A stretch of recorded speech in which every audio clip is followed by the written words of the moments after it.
State bank చరిత్రలో అతి పెద్ద స్కామ్ ఏదైనా జరిగిందంటే అది ఎస్బీఐ బ్రాంచ్లో జరిగినటువంటి తాకట్టు బంగారాలు వ్యవహారమే ఒక ఉదంతంగా మనం చెప్పుకోవచ్చు.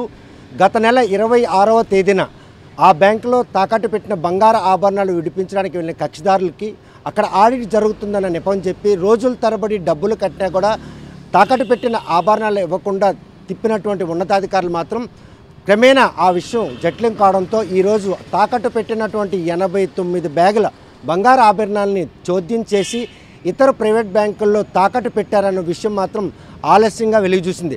అనంతరం అప్రమత్తమైనటువంటి బ్యాంక్ అధికారులు మాత్రం పోలీసులకు 30వ తేదీన ఫిర్యాదు చేసి తమ బ్యాంకులో 89 బ్యాగుల ఆభరణాలు అంటే 7,000 గ్రాములు సుమారు బరువు ఉంటుంది, అదేవిధంగా 4 కోట్ల రూపాయల ఖరీదు ఉంటుందని చెప్పడం జరిగింది.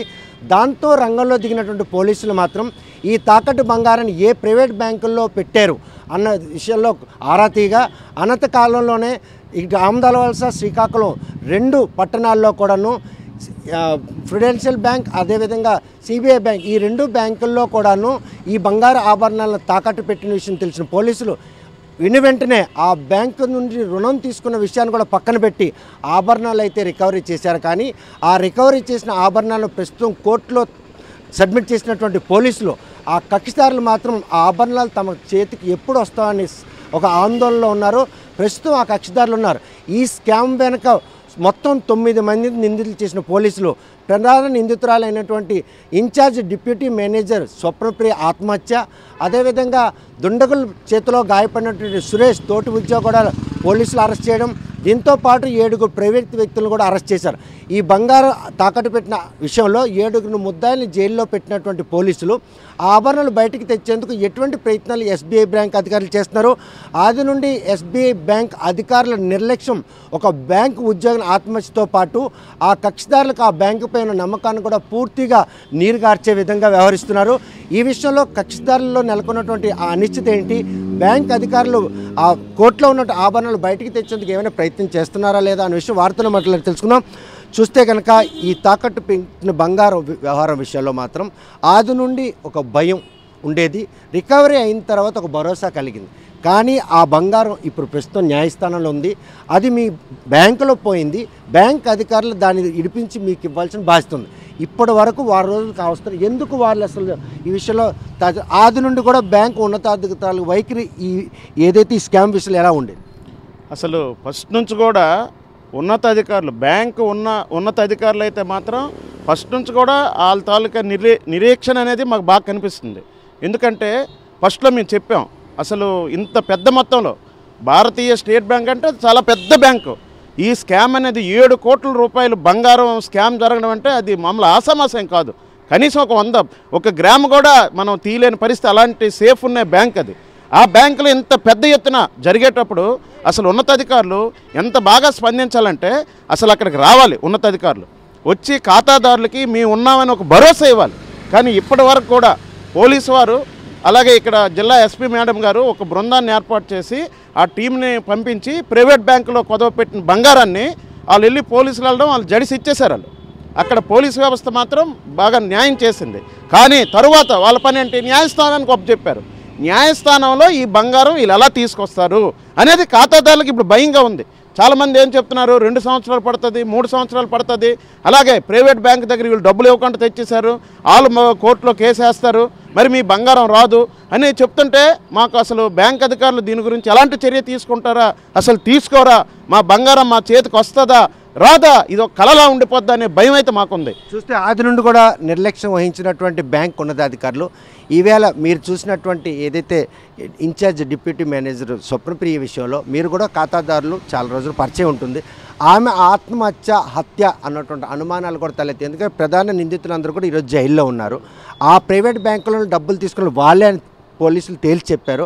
ఆభరణాలు అయితే 1 గ్రాము కూడా పోకుండా రికవర్ చేసిన వాళ్ళు ఆభరణాలు తీసుకెళ్ళి కోర్టుకు అప్పచెప్పారు.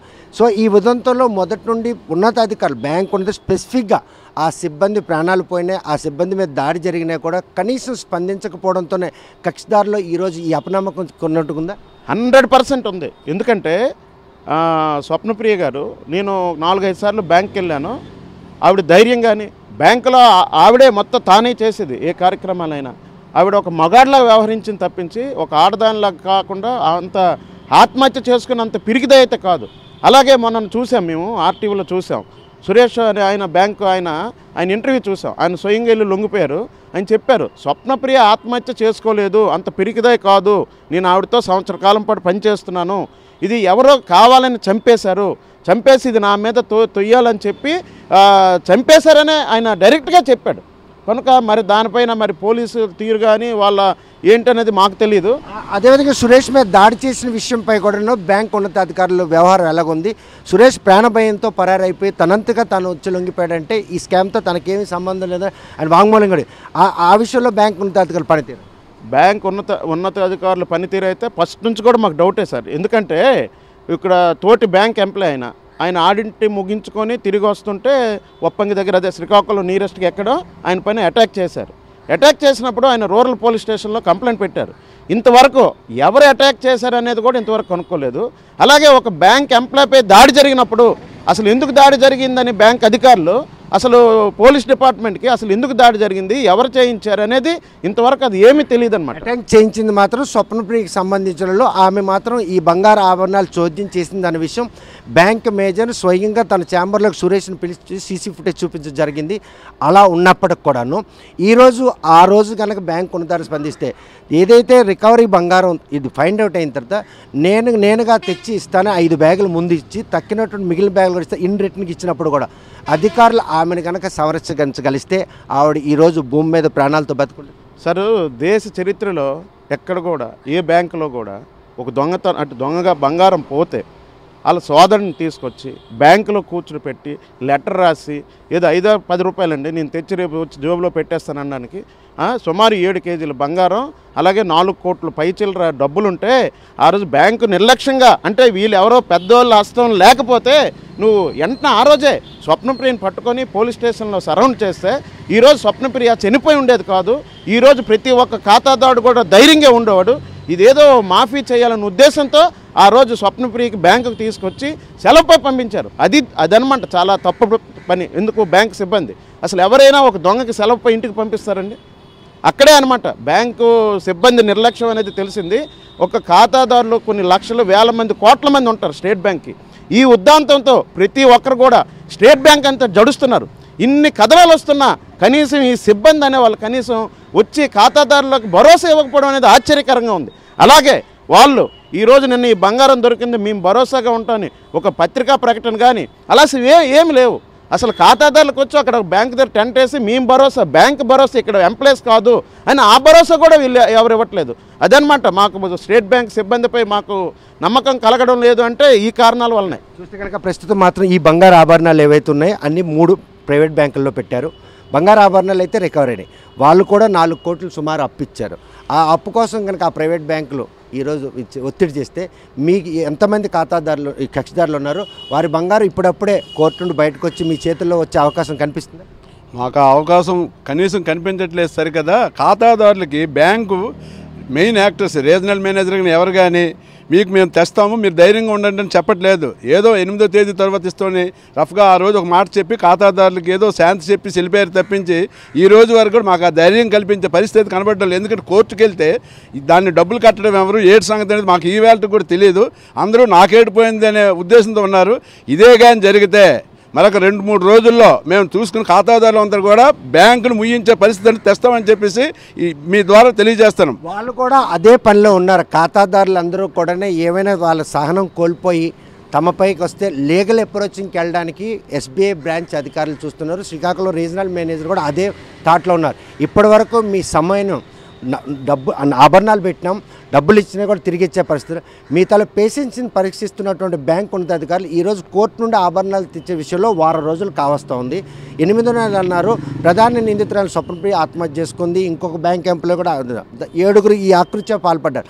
ఇటువంటి వ్యవహారంలో మీరు బరస్ట్ అవుతారన్నటువంటి విషయాన్ని ముందే బ్యాంక్ ఉన్నతాధికారులు గమనించి ఈ తత్సారం చేస్తున్నారు. ఇప్పుడు వాళ్ళు ఏం చేస్తున్నారంటే ఖాతాదారుల తనకు మనసు ఉద్యోగస్తులకు తెలుసు. ఎందుకంటే ఆపదలో బంగారం పెట్టుకునే బంగారం తీసుకోవడానికి ప్రయత్నం చేస్తామే తప్పించి వాళ్ళ మీద అటాక్ చేయమని ఆలోచన అయితే బ్యాంక్ అధికారులకు ఉంది. అటాక్ చేస్తే మా మీద క్రిమినల్ కేసులు పెడతారని కూడా ఖాతాదారులు భయం. మా డబ్బు పోయి మా బంగారం పోయి వాళ్ళ మీద మేము అటాక్ చేయవలసిన అవసరం అయితే లేదు. కానీ ఖాతాదారుల తాలూకు బంగారం దొరికిన తర్వాత న్యాయ వ్యవస్థ మీద మాకు నమ్మకం ఉండడం వల్ల ఆ డబ్బు అనేది స్టేట్ బ్యాంక్ ఒక పెద్ద బ్రాంచ్, ఆ డబ్బులు కట్టి ముందు విడిపించాలని మేము ప్రెజరైతే చేస్తాం. అది ఎటువంటి సందర్భంలో విడిచిపెట్టే ప్రసక్తే లేదు. ఆ ప్రెజర్ చేయడానికి ఏ మార్గం అయితే ఉంటుందో ఆ మార్గం ద్వారా మేము వెళ్ళి ఆ బ్యాంకు రీజనల్ మేనేజర్ అయితే అవ్వచ్చు, అవసరం వస్తే దానికన్నా పెద్దవాడు ఎవరైతే ఉన్నారో వాళ్ళని కూడా తెస్తాం. వాళ్ళు శాలరీస్తో కట్టించైనా సరే ఖాతాదారులకి బంగారు ఇప్పించే బాధ్యత అనేది ఖాతాదారులు అందరం సంబంధంతోనే మేము చేస్తాం కార్యక్రమం తప్పించి వాళ్ళు అనుకునేటట్టు మేము తీవ్రవాదులకు కానీ లేకపోతే మా ఆస్తికి మేము కాపాడుకోవడానికి తగ్గ ఆలోచనతో మేము ముందుకు వెళ్తాం. మీరు చాలా క్యాలిక్యులేటెడ్కి వెళ్తున్నా కూడా దానికి మించి క్యాలిక్యులేషన్లో బ్యాంక్ ఉన్నది. ఎందుకంటే వారం రోజులు కావస్తుంది, న్యాయస్థానంలో తన బాణి వినిపించాలి. ఇది మా ఖాతాదారులకు సంబంధించిన ఆభరణాలు కాబట్టి ప్రైవేట్ బ్యాంకుల్లో ఎవరైతే డబ్బులు తీసుకున్నారో తర్వాత చెల్లిస్తాం, ముందు ఆ డబ్బులు కట్టి తెచ్చి మీకు ఇచ్చేవారు. అటువంటి అసలు ప్రక్రియ మొదలు పెట్టలేదు కదా. ఇప్పుడు ఈ 8వ తారీఖు తర్వాత మేము ఆలోచిస్తుంది ఏంటంటే ఈ బ్యాంకులో ఉన్న సిబ్బందే చేస్తున్నారని మేము ఊహించాం.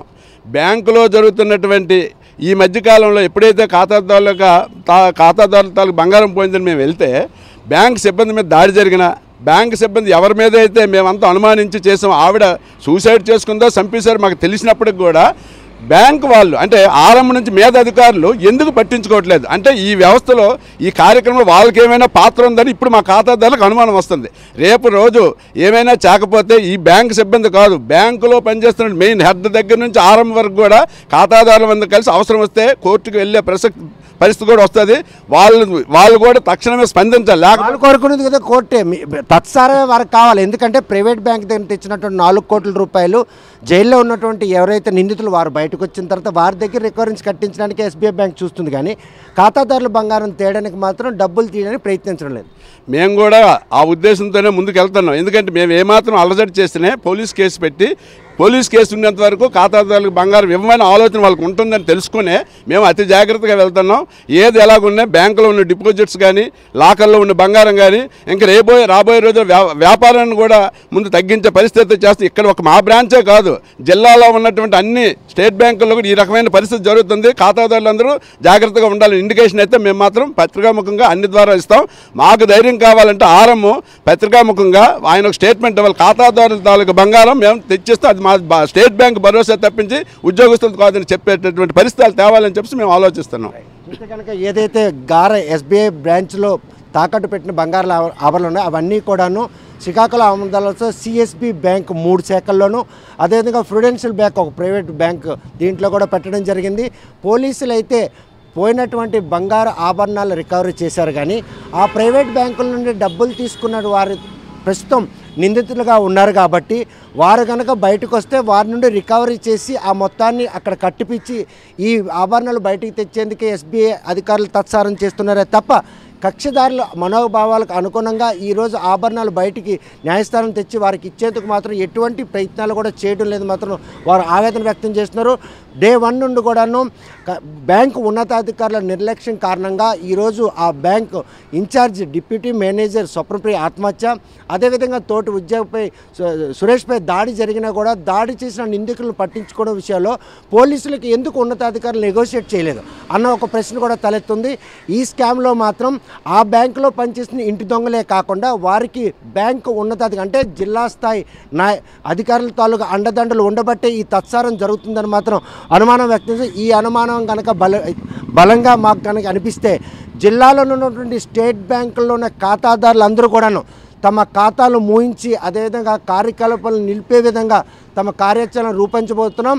ఈ విషయంలో మాత్రం బ్యాంక్ ఉన్నతాధికారుల కక్షదారుల తాలూకా సహనాన్ని పరీక్షించే విధంగా చేస్తున్న ప్రయత్నాన్ని మాత్రం ఎట్టి పరిస్థితుల్లో తిప్పికొట్టేందుకు తమ పేషెన్సీనే మరో పాశుపత అస్త్రంగా వినియోగిస్తామని మాత్రం వారు హెచ్చరిస్తారు. మరి ఈ విషయంలో ఉన్నతాధికారులు త్వరగా చర్యలు చేపట్టి న్యాయస్థానంలో ఉన్నటువంటి ఆభరణాలు తెచ్చి కక్షదారులకు అందజేస్తారా లేకపోతే ఖాతాదారుల ఆగ్రహాన్ని బలవుతారా అన్న విషయం వేచి చూడాల్సిందే. వీడియో జర్నలిస్ట్ రామకృష్ణతో సత్యం, RTV శ్రీకాకుళం. మరిన్ని వీడియోస్ కోసం ఛానల్ ని సబ్స్క్రైబ్ చేయండి, లేటెస్ట్ అప్డేట్స్ కోసం వాట్సాప్ ఛానల్ ని ఫాలో చేయండి అండ్ లింక్ డిస్క్రిప్షన్ లో ఉంది.